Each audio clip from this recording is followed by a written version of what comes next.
মেঘনা নদীর পাড়ে বসবাসকারী মানুষের দিন শুরু হয় সূর্য ওঠার আগেই।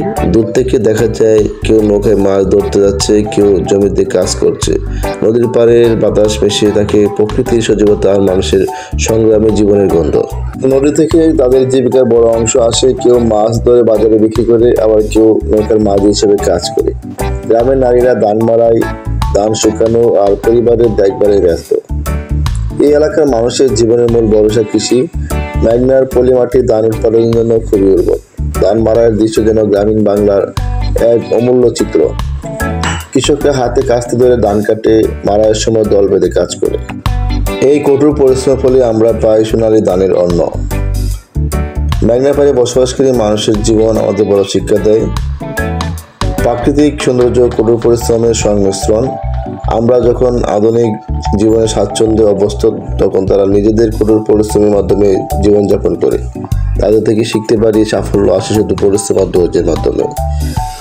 ধান মাড়াইয়ের সময় গ্রামের মানুষ একত্রিত হয়। এই মিলিত পরিশ্রম আমাদের শেখায় একসাথে কাজ করলে যে কোনো চ্যালেঞ্জ মোকাবেলা করা সম্ভব। মেঘনা পাড়ে মানুষের প্রকৃতির সঙ্গে একত্র হয়ে বাঁচে। তারা আমাদের মনে করে দেয়, প্রকৃতিকে ভালোবাসলে প্রকৃতি আমাদের সবসময় স্নেহের হাত বাড়িয়ে দেয়। কখনো কি ভেবেছেন কেন কৃষকের কাজ এত পরিশ্রম হলেও তাদের মুখে সবসময় হাসি থাকে? আমি এই প্রশ্নের উত্তর খুঁজতে কৃষকদের সাথে কাজ করার সুযোগ পেলাম। মাত্র 2 মিনিট, কিন্তু এই সংক্ষিপ্ত সময়ে আমার মনে হলো এই কাজ শুধু শারীরিক পরিশ্রম নয়, বরং এর মধ্যে লুকিয়ে আছে মানসিক শান্তি আর আনন্দ।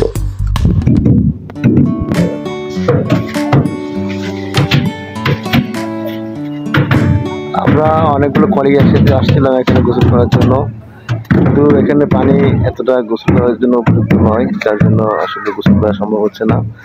আজকে ছুটির দিন, তো সবাই এনজয় করলাম।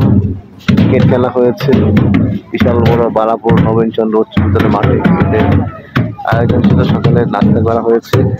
তারপর নাস্তা শেষ করে গিয়েছিলাম মেঘনা ঘাটে। মেঘনা ঘাটে আসলে গোসল করার কোনো পরিবেশ ছিল না। এটা হচ্ছে বতুয়াদির চর।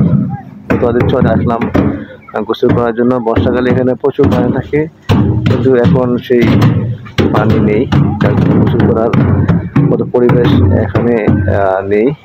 কিন্তু এখানে কৃষকরা মনে আনন্দে তাদের কৃষি ফসল তোলায় ব্যস্ত। আমিও তাদের সাথে একটু কাজে সহযোগিতা করলাম, অনুভব করলাম গ্রামীণ সেই ঐতিহ্য ধরে রাখার। এখানে অনেক সুযোগ আছে, গ্রামীণ পরিবেশগুলো সচরাচর আমরা দেখতে পাই না।